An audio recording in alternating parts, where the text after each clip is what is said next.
Hello student, Belsare क्लासेसमध्ये आपलं स्वागत आहे. लास्ट लेक्चरमध्ये आपण प्रैक्टिस सेट 2.6 पाला. ठीक है, उसमें से आधे प्रॉब्लम हुए थे.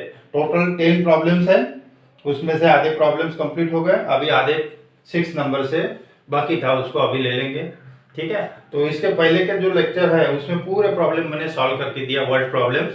अगर वो आप देख लोगे तो बहुत अच्छा होगा, क्योंकि उसी के कंटिन्यूशन में ये वर्ड प्रॉब्लम्स है. तो उसका लेक्चर नंबर 5 होगा, तो बाकी के वर्ड प्रॉब्लम आपको मिल जाएंगे. तो वो लेक्चर एक बार देख लेना. फिर अब देखते हैं नेक्स्ट प्रॉब्लम. प्रॉब्लम में क्या इंफॉर्मेशन गिवन है ये देखो. पहले कासम का एक स्मॉल बिजनेस है अर्थन पॉट बनाने का, मड़के बनाने से. तो डेली कुछ अर्थन पॉट बना रहा है. कितने बना रहा है ये पता नहीं है. ठीक है, मान लीजिए Kasam makes x number of pots daily. कुछ तो भी 5, 6, 10 जितने भी बना रहा है, मान लीजिए एक्स पॉट वो रोज बनाता है. ठीक है, अब वो उसको बनाने के लिए कितना खर्चा आ रहा, देखो ये भी गिवन कंडीशन में है. हाँ, कितना खर्चा आ रहा, फिर से पढ़ो. देखो, production cost of each pot is 40 more than 10 times the total number of pot he makes in one day. मतलब रोज जितने पॉट बना रहा उससे 40 more 10 times this number of pot. मतलब cost of production of one pot 10 times the number of pot he make daily plus 40. इस तरह आपको इसका प्रोडक्शन कॉस्ट गिवन है. मतलब एक पॉट बनाने के लिए उसको कितना खर्चा आ रहा है, जितने वो रोज बनाता है उसके 10 टाइम्स प्लस 40 मोर, मतलब 10x प्लस 4 ये खर्चा आ रहा है उसको एक पॉट बनाने के लिए. ऐसे कितने टोटल x पॉट बना रहा, तो production cost of all pot x into 10x plus 40, ये हो गया production cost of all pots. ठीक है, जैसे कि रोज 5 बना रहा जो भी है, और मान लीजिए 100 रुपीज उसको खर्चा आ रहा, तो टोटल खर्चा कितना होगा 500 टोटल पॉट का. इसी तरह तो यहाँ Kasam makes x number of pots daily. Production cost of one pot, उसको बनाने का खर्चा कितना है, इसके 10 टाइम्स प्लस 40 रुपीज ज्यादा, इतना खर्चा आ रहा. सो production cost of all pot, दोनों का प्रोडक्ट विच इज गिवन. देखो, if the production cost of all pots is ₹600, so by condition ये टोटल गिवन है आपको x 10x plus 40, this total cost is given 600. अब इसको सॉल्व करना है, आपको क्वाड्रेटिक इक्वेशन मिलेगा, that is 10x square, multiply कर रहे हैं, प्लस 40x, इसको इधर लाओ, माइनस 600 इक्वल्स टू 0. तो 10 से डिवाइड कर दो, हर जगह 10 से डिवाइड हो रहा, तो 10 से डिवाइड कर दो, तो एक एक जीरो कम कर दो, that is x square plus 4x minus 10 से डिवाइड करोगे 60 बचेगा, which is equal to 0. Dividing by 10 लिख सकते, नहीं लिखा तो भी चलेगा. अब ये क्वाड्रेटिक इक्वेशन बन गया. आपको प्रोडक्ट चाहिए -60, प्रोडक्ट चाहिए -1 है यहाँ पे, प्रोडक्ट चाहिए -60 और मिडल टर्म चाहिए 4. उसके फैक्टर आएंगे 10 और 6 में डिफरेंस 4 का है, 10 और -6. ये आपका साइन जो है ग्रेटर नंबर को लिखना है. देखो चेक कर लो एक बार, 10 इंटू -6 दैट इज -60, और 10 और -6 दोनों का सम करोगे तो +4 आएगा. So factors are x square plus 10x minus 6x minus 60 is equal to 0. पहले दो टर्म में x कॉमन निकालो, x plus 10 another bracket 6 common निकालो, माइनस साइन भी कॉमन है. हाँ, तो साइन चेंज होगा, ये x प्लस 6 से डिवाइड कर दो, 10 आ गया इज इक्वल टू 0. ये दोनों ब्रैकेट सेम रहते. ठीक है, again take out x plus 10 common, if we take x plus 10 common, another bracket बचेगा x minus 6 is equal to 0. Either this first bracket equals to 0, that is x plus 10 equals to 0, or second bracket x minus 6 is equal to 0. So x is equal to minus 10 transfer कर दो और x is equal to 6. दो value आ गई आपकी. x क्या है? Number of pots. But number of pots cannot be negative. Number of pots cannot be negative. Cannot be negative. Therefore, this number is this value is not acceptable. So x not equals to minus 10 ये नहीं हो सकता. So x is equal to 6. कितने pot बना रहा हो? 6. तो answer लिखना है. क्या फाइंड दी प्रोडक्शन कॉस्ट. मतलब ये वाला निकालना है. नहीं, production cost of one pot. हाँ, ये निकालना है. और नंबर ऑफ पॉट मतलब x निकाला है. सो आंसर लिखना है.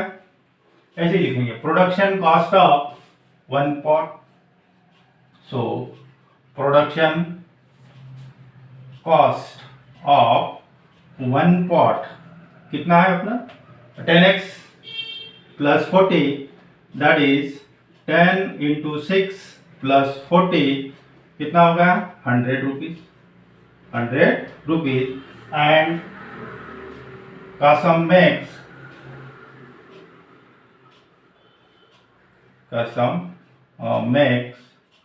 कितना? नंबर ऑफ पॉट्स x कितना है? 6.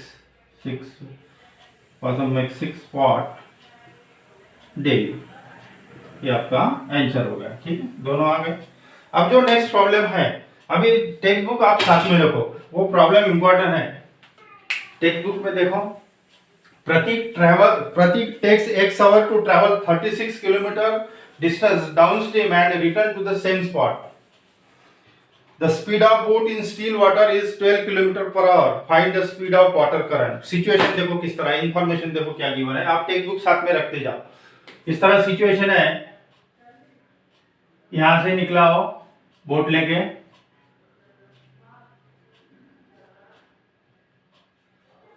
ये रिवर है, मतलब वाटर करंट है. और प्रतीक ट्रेवल 36 किलोमीटर डिस्टेंस, यहां से यहां तक 36 किलोमीटर डिस्टेंस कवर किया उसने डाउनस्ट्रीम. डाउनस्ट्रीम का मतलब होता है जिस डायरेक्शन से बोट जा रही है उसी डायरेक्शन से वाटर करंट का वही डायरेक्शन, दोनों का डायरेक्शन सेम है. ठीक है. अब क्या कर रहा हूं, फिर यहां आने के बाद डिस्टेंस तो वही है, यहां से यहां तक फिर रिटर्न आ रहा है, यहां से इधर आ रहा अभी. ठीक है. ये रिवर करंट जो वाटर करंट है उसका डायरेक्शन हो तो सेम ही रहेगा. अभी यहां से रिटर्न आ रहा है. डिस्टेंस कितना है? 36 किलोमीटर. प्रॉब्लम देखो क्या है. 36 किलोमीटर. प्रतीक ट्रैवल 36 किलोमीटर डाउनस्ट्रीम. डाउनस्ट्रीम का मतलब होता है जिस डायरेक्शन से बोट जा रही है उसी डायरेक्शन से रिवर करंट है. ठीक है, water current. 36 kilometre downstream and come back to the same spot. यहां से वापस आ रहा. उस जर्नी में उसको 8 आवर्स लग रहे हैं जाने आने. ये नहीं, 8 तास लगता है. इथे निकले आणि इकडून निकले. ठीक है, 8 तास लगता है. स्पीड ऑफ बोट गिवन है 12 kilometre per our. Speed of boat तो गिवन है 12 किलोमीटर पर आवर. आपको ये वाटर करंट की स्पीड निकालना है. Late speed of water current भी x किलोमीटर पर आवर. ये जो वाटर करंट है उसकी स्पीड लेना है आपको x, जो कि फाइंड करना है. ठीक है. और स्पीड ऑफ बोट आपको गिवन है. तो आप देखो स्पीड, ये बोट की स्पीड पता है और ये वाटर करंट की जो स्पीड है आपने x लिया. तो डाउन स्ट्रीम मतलब जिस डायरेक्शन से बोट जा रही है उसी डायरेक्शन से रिवर करंट है, वाटर करंट है. तो ये बोट का स्पीड कितना होगा? 12 plus x directly. Speed of boat कितना होगा इन downstream. Downstream speed of boat downstream कितना होगा? 12 plus x. Speed of boat upstream कितना होगा? 12 माइनस x. अपस्ट्रीम का स्पीड हो गया 12 माइनस x. तो स्पीड आपको पता होगा. अगर नहीं समझा तो फिर से एक बार देखो. ये बोट की स्पीड है 12 और ये रिवर वाटर करंट की स्पीड है x. जिस डायरेक्शन से बोट जा रही है उसी डायरेक्शन से रिवर करंट है. तो ये बोट का स्पीड बनेगा 12 प्लस एक्स। मान लीजिए आप साइकिल से जा रहे हैं, ठीक है, तो आप 10 की स्पीड से जा रहे हैं और जिस डायरेक्शन से जा रहे हैं उसी डायरेक्शन से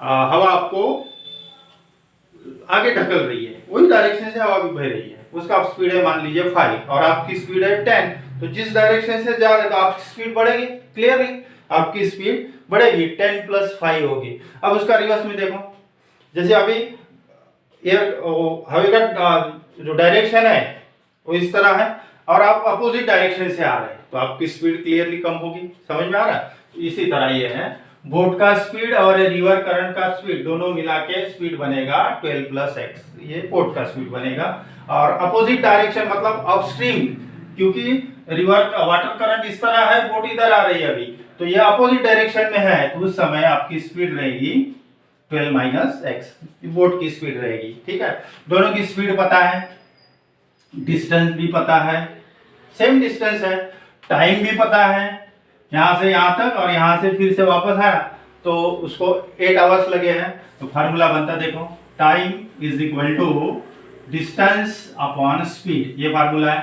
तो देखो कितना टाइम लगा यहां से यहां तक आने तक, 36 किलोमीटर डिस्टेंस है, स्पीड कितना है 12 प्लस एक्स। फर्स्ट सिचुएशन में डाउन स्ट्रीम की तरह स्पीड है 12 प्लस एक्स, फिर से डिस्टेंस उतना ही है 36, लेकिन स्पीड कितना है अभी स्पीड कम हो गया 12 माइनस एक्स, इतना टाइम जाते समय लगेगा, वापस आते समय इसका इतना टाइम लगेगा और उसको जर्नी करने के लिए टोटल टाइम आपको गिवन है 8 आवर्स और ये इक्वेशन आपको सॉल्व करना है। आईएमपी प्रॉब्लम है, ध्यान रखो।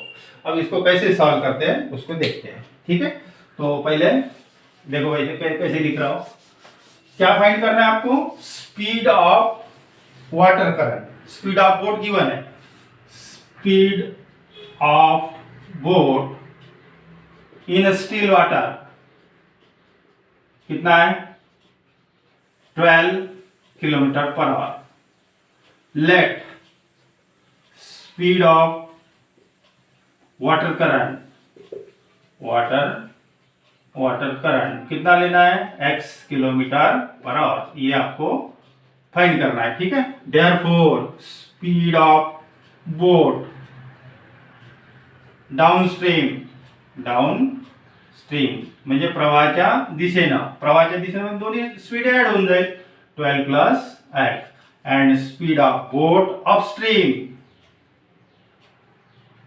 अभी उल्टे डायरेक्शन से स्पीड कम होगा 12 माइनस एक्स, दोनों की स्पीड आपको पता है, टाइम भी पता है, we have this formula, time is equal to distance upon speed, ये फार्मूला है।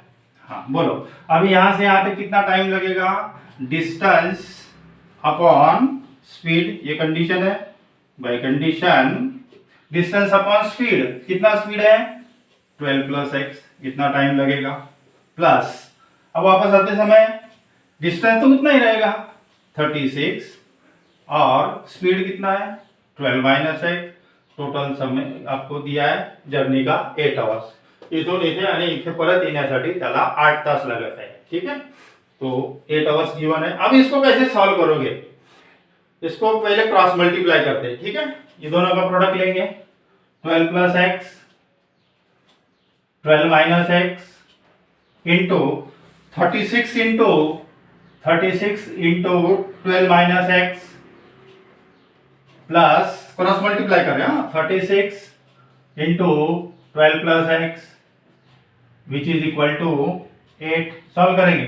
इसको मल्टीप्लाई मत करो, एक काम करो, इसको 36 कॉमन निकाल लो, 36 कॉमन निकाला तो क्या बचेगा 12 माइनस एक्स, ये प्लस 12 प्लस एक्स, 36 कॉमन निकाला, यहाँ क्लियर दिख रहा है आपको, फार्मूला बन रहा है, एक बार एडिशन है एक बार सब्ट्रैक्शन है, मतलब a plus b one bracket और a minus b another bracket, तो फार्मूला बन रहा है आपका a square minus b square, ठीक है। इसको फार्मूला लगा दो, 12 का स्क्वायर है और ये एक्चुअली मल्टीप्लाई करोगे उतना ही आएगा x square which is equal to 8, multiply करोगे तो उतना ही आएगा, ये दो कैंसिल हो गए, ठीक है। ये 36 इंटू ब्रैकेट में है ना, इंटू है 12 प्लस 12 24 अपॉन में कितना है 144 minus x square is equal to 8। एक काम करते हैं, इसको अल्टर कर देते हैं, ठीक है, अल्टरनेटिव प्रॉपर्टी है ना आपके पास, इसको अल्टर कर देते हैं।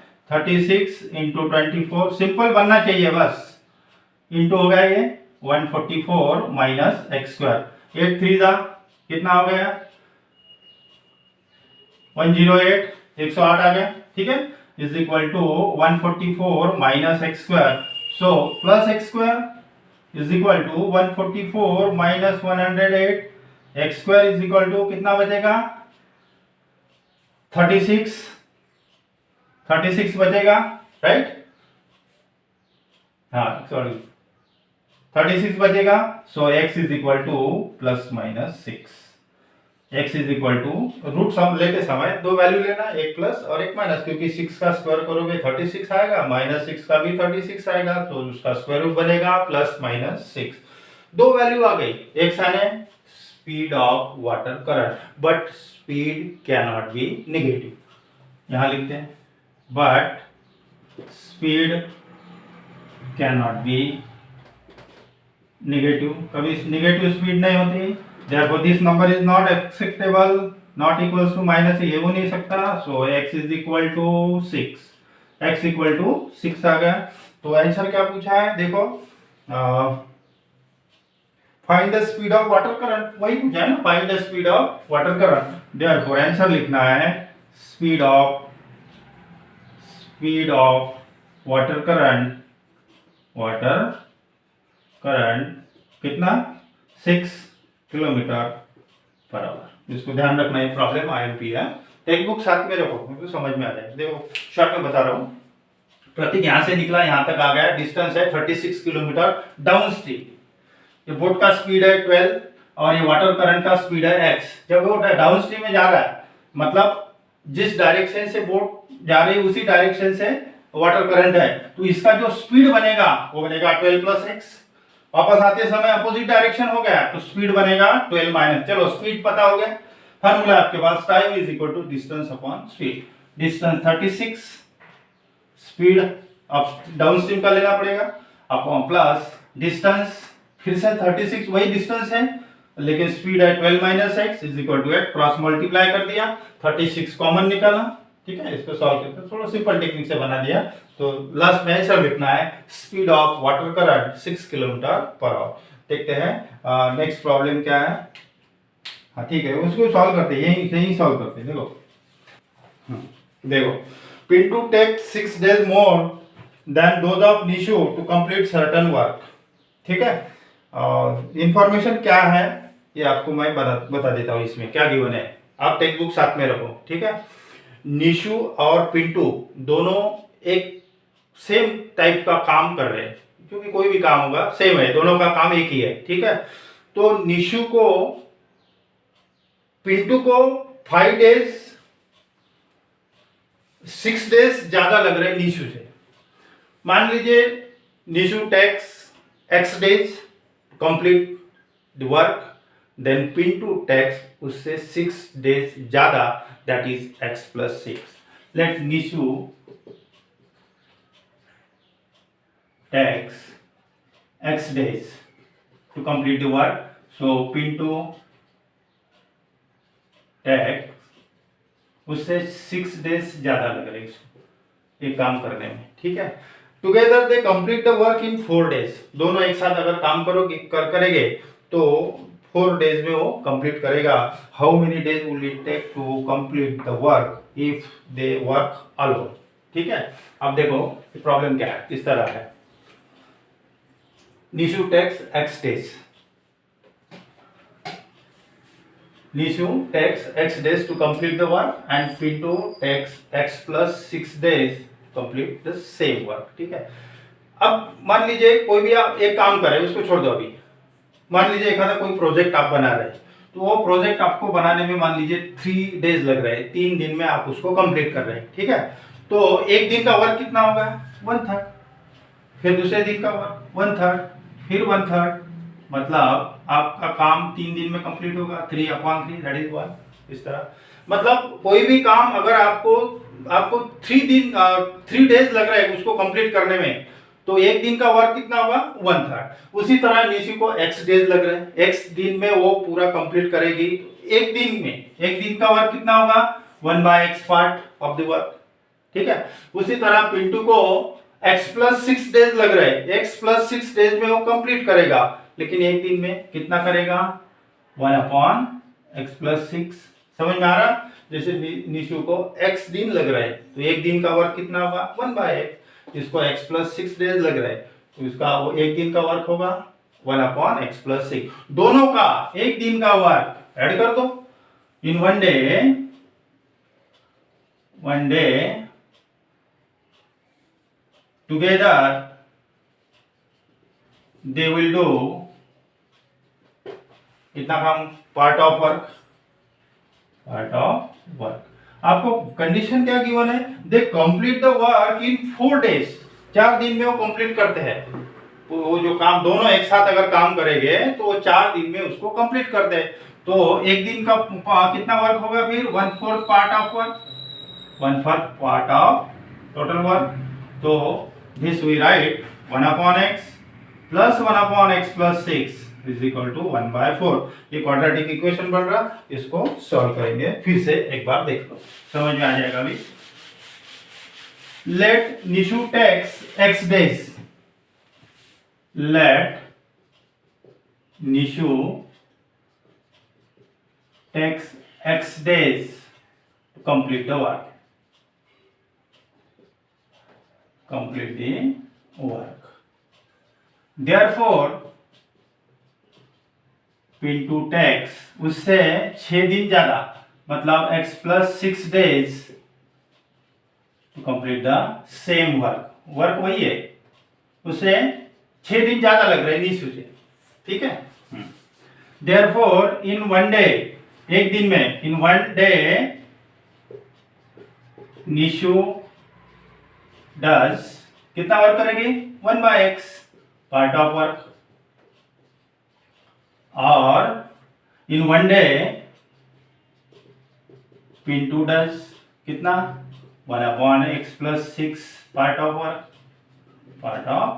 Work together. अब दोनों एक साथ अगर काम करेंगे तो together in one day together they will do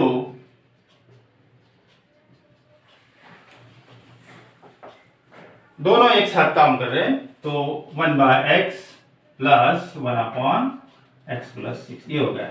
but they complete the work in 4 days, but they complete the work in 4 days, 4 दिन में वो कंप्लीट करते हैं, ठीक है। तो एक दिन का वर्क कितना हुआ 1/4 part of work. In one day together they will do part of work, ठीक है। तो by condition 1/x plus 1/x + 6 is equal to 4 नहीं लेना है 1/4।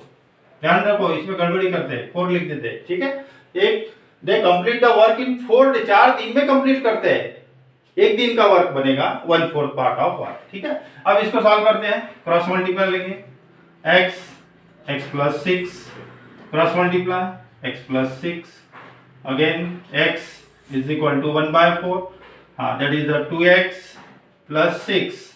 यहाँ पे मल्टीप्लाई कर दो, x² + 6x is equal to 1/4। Cross multiply करते हैं, इसको पहले लेता स्क्वायर की term, so x² + 6x which is equal to 4 into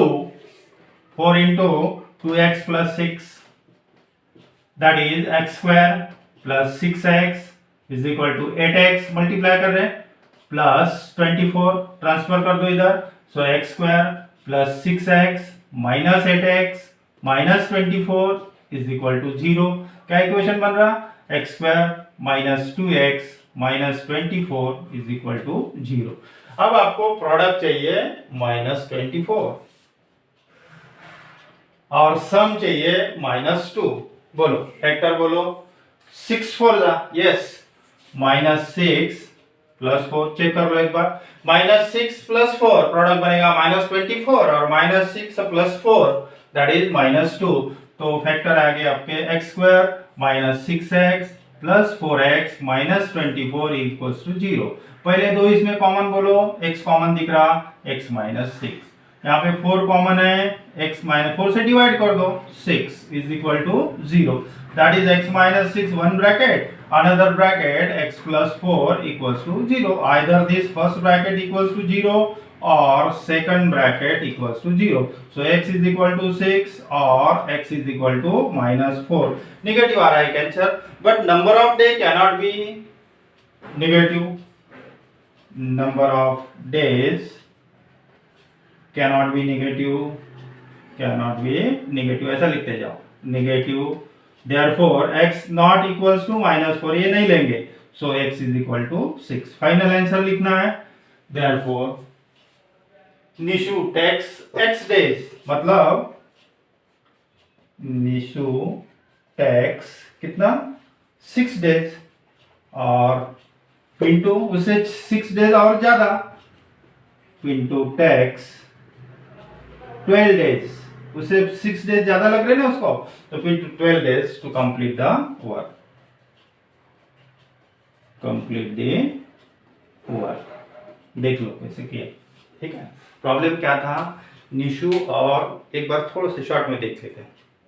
Nishu और पिंटू दोनों एक सेम वर्क कर रहे हैं, ठीक है, दोनों। निशु को जितने दिन लग रहे हैं उससे 6 दिन ज्यादा पिंटू को लग रहा है। मतलब निशु को आपने x डेज लिया, तो पिंटू को कितना लगेगा, कितने दिन लगेंगे, x प्लस 6 डेज, उससे ज्यादा। निशु का एक दिन का काम कितना होगा, 1/x पार्ट ऑफ वर्क, और पिंटू का एक दिन का काम 1/x plus 6 part of work. दोनों का ऐड कर दीजिए। But they complete the work in 4 day, 4 दिन में कंप्लीट करते हैं, लेकिन एक दिन का है नहीं, एक दिन का 1/4 part of the complete work, तो इसको इक्वेट करना है, क्रॉस मल्टीप्लाई करना है, क्वाड्रेटिक इक्वेशन बन गया। देखते हैं next problem. 460 is divided by natural number. The quotient is 6 more than 5 times the divisor and remainder is 1. Find the quotient and divisor. इसमें क्या इंफॉर्मेशन है, देखो 460 को डिवाइड कर रहे हैं नेचुरल नंबर से। If 460 is divided by natural number, तो आपको यहाँ क्वोशंट मिलेगा, यहाँ पे क्वोशंट मिलेगा आपको, ठीक है। और ये हो गया उसका रिमाइंडर, तो कितना क्वोशंट आ रहा है कंडीशन के हिसाब से लिखेंगे, ठीक है। इसके पहले एक प्रॉब्लम देखते हैं, सिंपल टेक्निक देखते क्या है। जैसे कि 8 है, उसको 3 से डिवाइड कर रहे हैं, तो 3 से डिवाइड करने के बाद 3 2 जा 6, कितना बचेगा 2, ये इसको बोलते हैं रिमाइंडर। ये हो गया क्वोशंट, ये क्वोशंट हो गया, ये रिमाइंडर हो गया। जिससे डिवाइड कर रहे हैं वो हो गया डिवाइजर, और ये हो गया डिविडेंड, ठीक है। ये तो आप 9th में पढ़े हो। इसमें रिलेशन है, कौन सा रिलेशन है, divisor into quotient, divisor into quotient plus remainder which is equal to dividend. ये रिलेशन है, 9th में पढ़े, ठीक है। देखो ना, 3 2 जा 6 प्लस 2 8, डिविडेंड मिलेगा, ये रिलेशन है।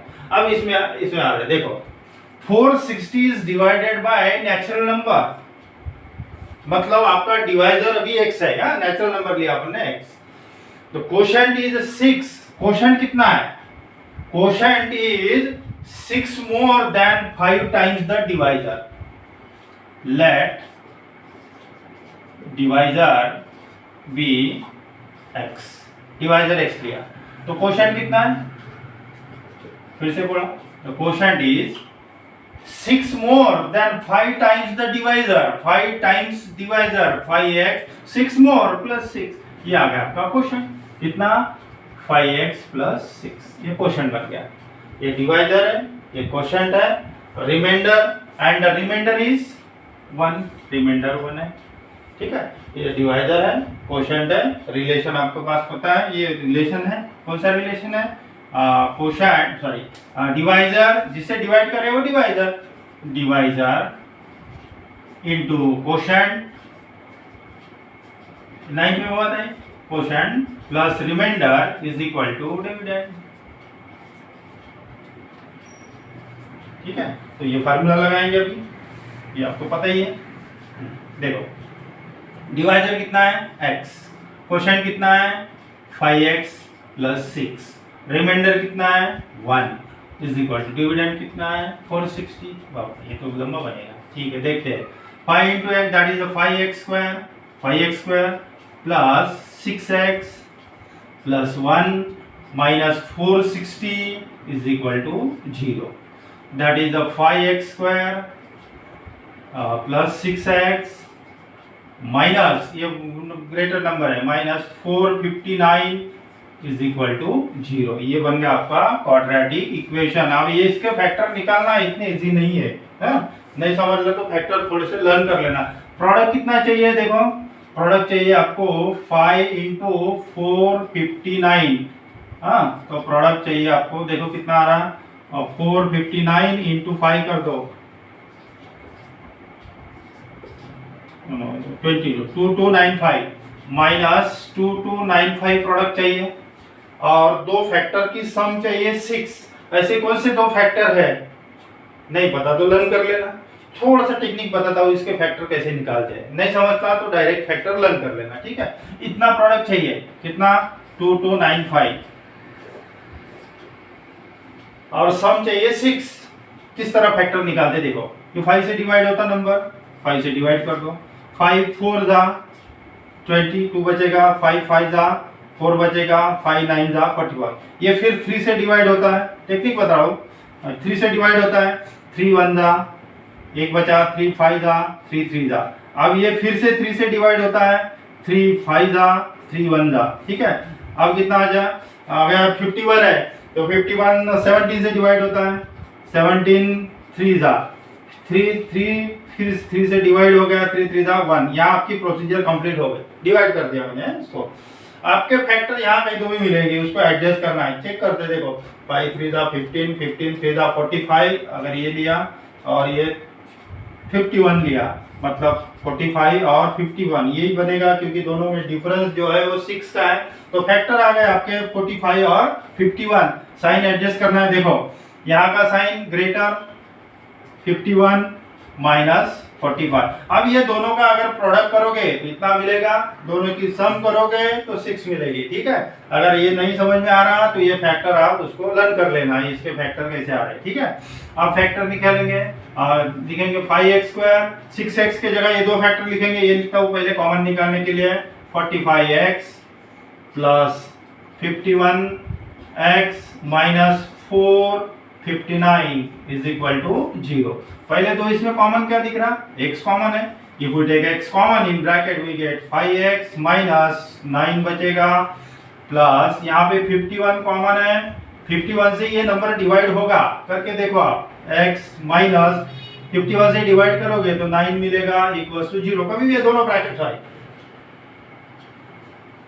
कहाँ गलत लिखा, 51 कॉमन निकाला, x बचेगा, हाँ ये 5 कॉमन निकाला, 5x कॉमन निकाला, if we take 5x common तो x बचेगा माइनस 9 प्लस यहाँ 51 कॉमन है, x माइनस 9, ये दोनों ब्रैकेट सेम आते हैं, again x minus 9 another bracket 5x plus 51 equals to 0. Either this first bracket equals to 0 or second bracket equals to 0. So we get x equal to 9 or x is equal to minus 51 upon 5. x क्या है, natural number, जो divisor है वो natural number, but natural number can not be negative, but natural number can not be negative नहीं रहता natural number. So x not equals to minus 51 upon 5, ये नहीं होता है। So x is equal to 9, बस last answer बता दो। अभी x इक्वल टू 9 आ गया, क्या पूछा है लास्ट में, क्या निकालना है, find the quotient and divisor. So answer लिखना है कोशेंट कितना लिया था 5x plus 6, that is a 5x plus 6, that is a 5 into 9 plus 6, that is 51, 45 plus 6, और डिवाइजर आ गया आपका डिवाइजर तो x ही है डायरेक्ट, कितना 9। इसी तरह आपको कोशेंट और डिवाइजर मिल जाए। ठीक है, देखो कैसा किया, 460 को नेचुरल नंबर से डिवाइड किया तो कोशेंट कितना आ रहा है, कोशेंट है, quotient is 6 more than 5 times the divisor, divisor से 5 टाइम्स प्लस 6 मतलब 5x प्लस 6, ये कोशेंट हो गया, ये डिवाइजर हो गया, ये डिविडेंड हो गया, रिमाइंडर हो गया। इसमें रिलेशन है, ये दोनों का product plus reminder is equal to dividend, ये रिलेशन बन गया। इसको सॉल्व किया, फैक्टर कैसे निकालें, अगर नहीं समझ में आ रहा तो इसको फैक्टर, ये फैक्टर लर्न कर लेना अच्छे से। ठीक है, अब बाकी का नेक्स्ट एक प्रॉब्लम बाकी है, उसको भी देख लेते हैं। अभी निकालो, इसका स्क्रीनशॉट निकाल लो। लास्ट प्रॉब्लम में quadrilateral ABCD is a trapezium. Trapezium given है, trapezium means a quadrilateral in which one pair of opposite side is parallel, जिसको बोलते हैं ट्रेपेजियम। ये ट्रेपेजियम है और इसमें दोनों साइड कॉन्ग्रुएंट है, नॉन पैरेलल साइड, इसको आइसोसेलेस ट्रेपेजियम भी बोलते हैं। ठीक है, तो इसका जो एरिया बनता है, फार्मूला क्या बनेगा एरिया का, area of trapezium half into sum of parallel side AB plus CD into height, height होती है perpendicular distance between parallel line, मतलब ये हाइट हो गई, जो भी इसमें गिवन है ये m हाइट है। ठीक है, ये फार्मूला आपको पता है। और क्या गिवन है, इसका एरिया गिवन है, ट्रेपेजियम का एरिया गिवन है 33 सेंटीमीटर स्क्वायर, इसका एरिया गिवन है 33 सेंटीमीटर स्क्वायर। इतनी इंफॉर्मेशन अवेलेबल है, AB x है, CD 2x प्लस 1 है, और ये नॉन पैरेलल साइड जो है वो x माइनस 2 है, ये भी x माइनस 2 है। ठीक है, तो ये आपको एक्टिविटी कंप्लीट करना है, तो पहले इसको सॉल्व करेंगे, फिर ये देख के उसको कंप्लीट कर देंगे। पहले इसका सॉल्यूशन निकालेंगे। ठीक है, quadrilateral ABCD is a trapezium, तो area of quadrilateral ABCD trapezium का एरिया, फार्मूला लिखेंगे पहले, half sum of parallel side AB plus CD into height, height कितनी बनेगी ये m, यहाँ पे हाइट ये m है, height means distance between two parallel line.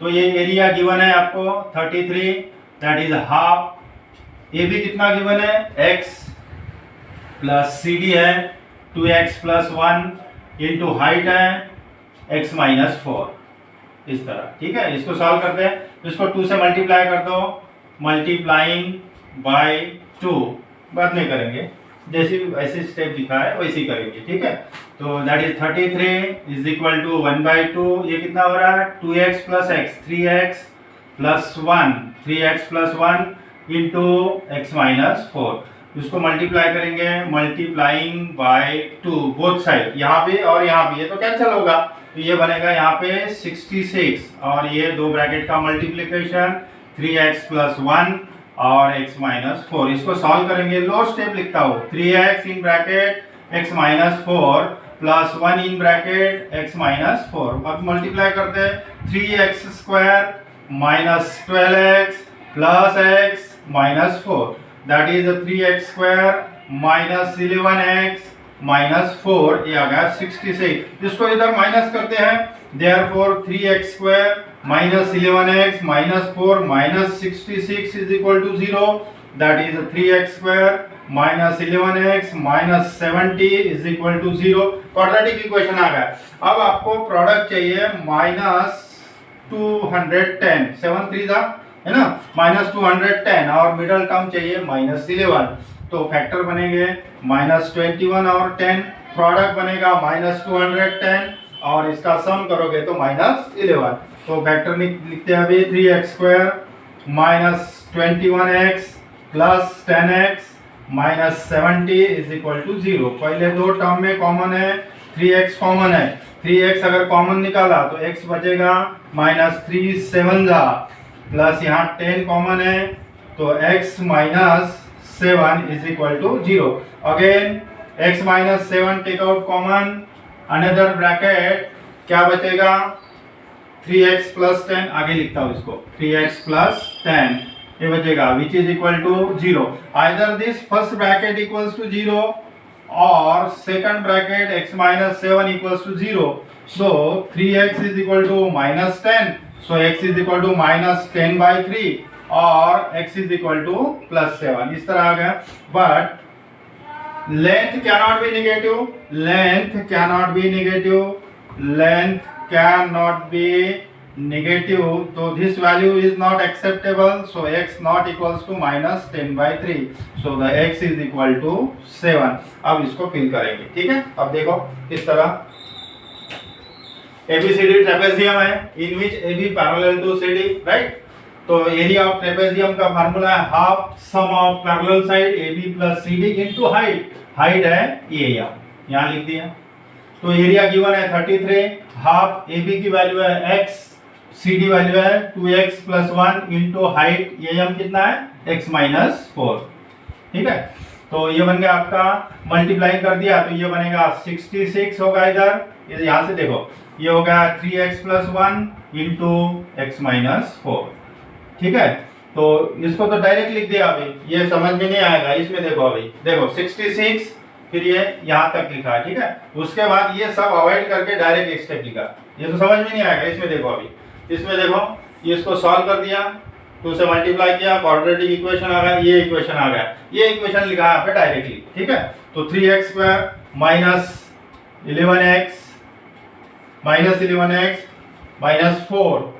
-4 ये प्लस माइनस माइनस होगा, 3x² - 11x -70 है, sorry -70 is equal to 0।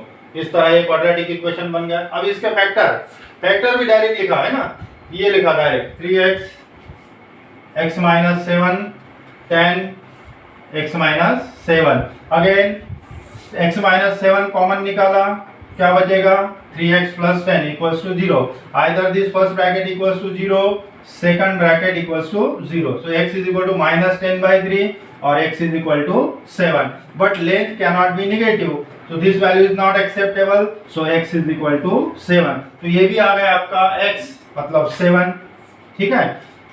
CD कितना होगा 7 × 2 14 + 1 दैट इज 15, ये 15 होगा। और AD equals to BC, AD और BC दोनों सेम है, x - 2 x 7 आ गया, 7 - 2 दैट इज 5, ये 5 और ये भी 5। इस तरह आपको ये कंप्लीट हो। इसमें बीच में स्टेप गायब कर दिया, इसको ये सॉल्यूशन देखो, ये सॉल्यूशन देख के आपको वहां पता चलेगा, समझ में आ रहा क्या लिखा।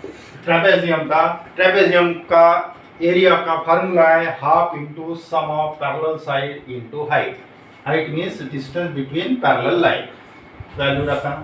इसको 2 से मल्टीप्लाई कर दो 66, ये यहाँ की स्टेप इतनी गायब है, डायरेक्ट स्टेप लिखा है, क्वाड्रेटिक इक्वेशन आपका ये फॉर्म हो गया, मल्टीप्लाई कर दिया, राइट। 66 को इधर लिखा -66 मतलब -70 हो गया, this is our quadratic equation, ये क्वाड्रेटिक इक्वेशन आपका ये लिखा है डायरेक्टली यहाँ पे, ठीक है। और उसको फैक्टराइज किया, कॉमन निकाला, in this way we get value of AB CD AD and BC। Now we stop here, next lecture में देखेंगे प्रैक्टिस से, प्रॉब्लम सेट है वो बाकी। Thank you for watching me.